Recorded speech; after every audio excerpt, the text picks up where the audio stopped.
Olá, eu sou José Carlos Leonel, do portal de notícias O Fato Maringá. Nós queremos que você participe das nossas notícias, participe daquilo que acontece na cidade, na visão de pessoas que fazem um jornalismo comunitário. Portanto, visitem www.fatomaringá.com.br. Bom, o nosso assunto de hoje é ligado à religião, pois desde o dia 15 de agosto, dia da padroeira de Maringá, nós temos um novo arcebispo, Dom Severino Clasen, que gentilmente está nos recebendo hoje aqui na sede da Arquidiocese de Maringá. Dom Severino, bem-vindo a Maringá. E eu gostaria de fazer uma pergunta muito simples para o senhor, que é uma pergunta que uma criança faria. O que o senhor veio fazer aqui? Eu vim aqui viver o Evangelho de Nosso Senhor Jesus Cristo, com muita alegria, serenidade, porque nesse chão, nesse povo, existe muita fé e uma curiosidade do povo de querer conhecer Jesus Cristo, porque perceberam que em Jesus Cristo existe a fonte da alegria e da felicidade. Então eu vim aqui para apresentar a este querido povo que já conhece e que quer aprofundar Jesus Cristo em suas vidas.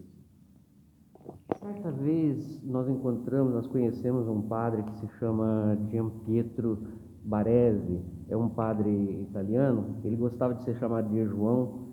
Ele viveu no Brasil, viveu na Moca por 30 anos, trabalhando na favela, e ele gostava de contar sempre uma história que é um pouco também uma parábola, que diz mais ou menos assim: um homem que sonhou que encontrou Jesus na rua e, sem saber o que dizer, disse para Jesus: eu queria ter feito muito mais, né, pelo Senhor, né? E Jesus se virou e disse para ele: mas quem foi que pediu isso para você, né?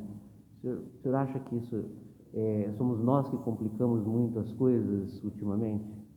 Quando nós nos desinteressamos em querer conhecer Jesus, estamos substituindo-o por um outro, diria, talvez um ídolo, ou um personagem, ou uma ideologia, e aí nós nos perdemos, porque não tem a concentração da unidade da fraternidade, aquilo que nos une.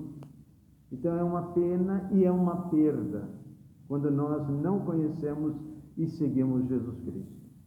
Jesus pede pouco. Como? Jesus pede pouco, na verdade. Jesus em si não pede nada, porque ele não precisa.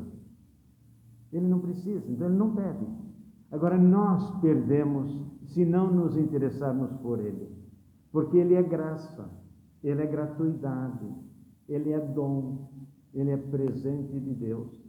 Deus nos deu de graça, e por isso, de graça, nós precisamos buscá-lo e vivê-lo no nosso dia a dia. Amém. Quando dou comida aos pobres, me chamam de santo, mas quando pergunto por que o pobre não tem o que comer, porque são pobres, aí me chamam de comunista. É uma frase não é uma frase de qualquer um, né? É de Dom Helder Câmara. Esse seu pensamento, que é conhecido no mundo inteiro e admirado e incômodo. Por que as pessoas se incomodam tanto? Porque não tem conhecimento da riqueza do humanismo, da solidariedade. Nós vivemos num mundo na troca de valores, infelizmente. E hoje muito acentuado. O capital, o dinheiro, o poder vale mais do que a vida. Tanto é que já mais de 130 pessoas morreram e ainda a sociedade se pergunta: e daí? Quando o ser humano não chora a perda de seus semelhantes, nós estamos construindo monstros, e aí monstros nos governam. Isso é perigoso. Então é preciso novamente recolher, voltar ao Evangelho, a sensibilidade da força renovadora de um humanismo solidário, uma espiritualidade libertadora, ou seja, a espiritualidade da cruz e da carne. Cruz que faz enfrentar os sofrimentos. A carne para que cresçamos na fraternidade, no respeito às pessoas, a vida, a criação integral, toda a criação. Quando nós perdemos essa sensibilidade, nós perdemos o rumo, nós perdemos a certeza. E por isso, por essa falta de inteligência, tudo que vai contra o capital é comunismo. É aquilo que Dom Helder tanto batalhou e se tornou um personagem internacional e tão pouco reconhecido nacionalmente ou condenado. Então hoje parece-me que essa lógica está se repetindo.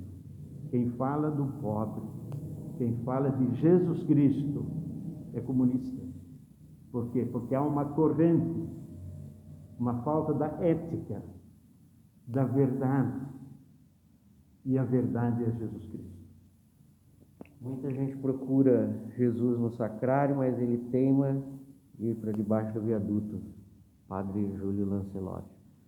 Esse também reassume um pouco essa frase de Dom Helder, né? Mas eu vou fazer uma outra pergunta para o senhor.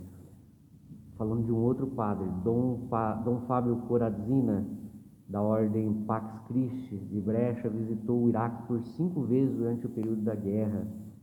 Estabeleceu uma série de diálogos com várias etnias, inclusive. E de lá ele trouxe uma frase que repercutiu bastante na Itália no período e na Europa, durante o início da guerra no Iraque: non c'è pace senza giustizia, não existe paz sem justiça. E a paz e a justiça que ele se referia, evidentemente, é a justiça social. É difícil entender esse conceito que está presente até mesmo na Constituição, ou é o egoísmo que impede que isso aconteça? Quando eu repito sempre a insistência em Jesus Cristo. Jesus Cristo, quando ele começa o grande sermão da montanha, ele tem as bem-aventuranças. Ele começa: felizes os pobres em espírito. E não só imaginar o espírito, mas real, corpo e alma. O grande sermão da montanha dele. Vamos para o capítulo 25 de São Mateus, onde que Jesus diz também mais para o final: tive fome e desse-me de comer, tive sede e me desse de beber. Está ali está o segredo. Hoje, o grande volume da sociedade quer arrancar essas páginas e ficar apenas com Jesus do sacrário, porque ele está tão bem guardadinho lá. E não sair de lá, porque compromete. Eu sou franciscano, e o franciscano, ele tem um amor profundo ao Cristo Eucarístico, ao Cristo do tabernáculo. Eu faço todos os dias a minha oração, mas eu não consigo ficar só olhando para ele lá. Quando eu olho para Jesus no tabernáculo, eu sei que eu tenho uma grande missão na diocese. E eu percebi já que a diocese tem muitos gritos pela justiça. Então esse Jesus do tabernáculo me incita a olhar a realidade, ao mundo onde que eu vivo, e fazer com que haja mais solidariedade, haja mais justiça para haver paz. Eu sinto um grande clamor na busca da paz em nossa cidade, em nossa arquidiocese, no Brasil. Esta paz, ela brota de Jesus, que nos manda em missão a construir esta paz. E como vamos fazer isso? Através do diálogo, através das comunicações. Por exemplo, aqui o Fato é um portal para ajudar a levar que essa paz aconteça. Nós precisamos preencher os espaços da comunicação com a autêntica e verdadeira comunicação, fazer com que as pessoas saibam escolher os portais que transmitem e que garantem a informação da verdade e da justiça. E por isso, com alegria, eu concedo essa entrevista, porque eu sei que nós estamos juntos, fazendo uma parceria para que a paz seja anunciada, experimentada e vivenciada no dia a dia.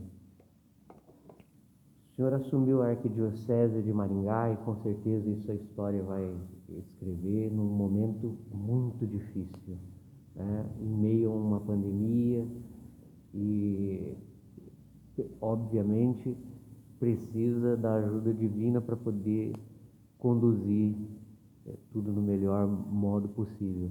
O que Jesus diria ao maringaense hoje sobre tudo aquilo que a gente está vivendo? Se Jesus viesse, ele está ali. Mas vamos supor, eu entendi a sua pergunta. Se ele viesse, humano, pessoa, o Jesus de Nazaré, o filho de Maria, concebido do Espírito Santo, obra do Espírito Santo, se viesse aqui, ele seria fuzilado, talvez o quanto mais rápido possível. Mas o que ele diria? Talvez uma frase que já se falou tantas vezes. Nesse momento da crise, da pandemia, ele pediria que nós tirássemos da palavra crise a palavra S.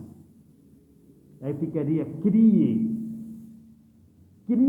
uma nova ordem de vivência, crie um novo comportamento, um sentimento renovado, um jeito próprio de viver um humanismo solidário. Eu acredito que Jesus viria com muita simplicidade e diria, tire o S. E aí vocês vão criar um novo mundo, aquele mundo que eu anunciei no Evangelho.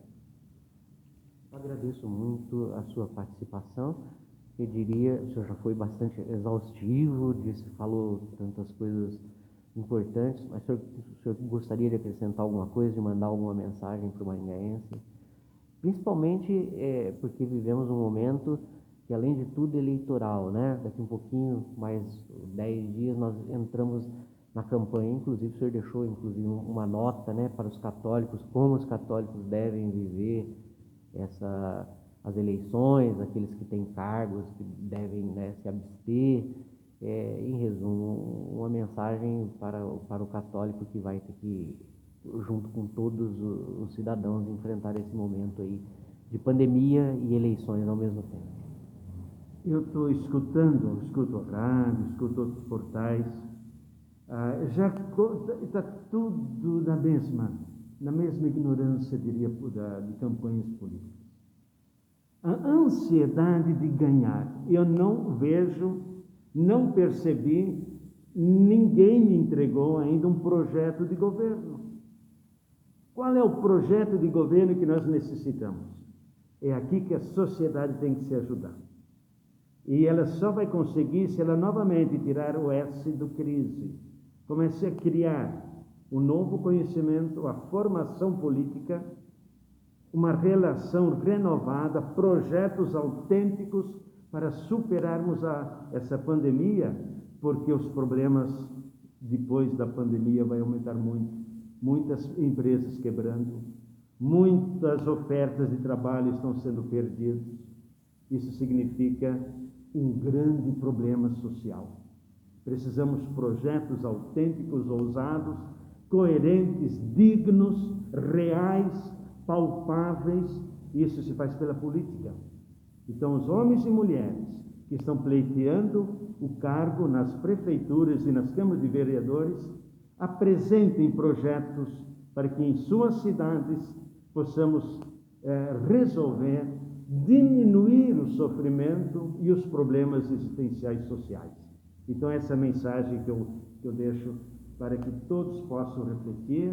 Esse é o trabalho dos cristãos leigos e leigas na sociedade. A igreja cabe incentivar, rezar, invocar o Espírito Santo para que os seus filhos, os cristãos leigos e leigas, assumam com responsabilidade, porque é um serviço de caridade, como diz o Papa Francisco. E por isso eu desejo a todos saúde, a superação dessa pandemia e tenhamos uma nova ordem de vida social. Muito bem, muito obrigado. Essa foi, então, a participação do Dom Severino Clase aqui em Fato Maringá. Nós agradecemos muito a sua participação. Deixe ali o seu comentário e mande suas sugestões para nós. José Carlos Leonel, para o Fato Maringá.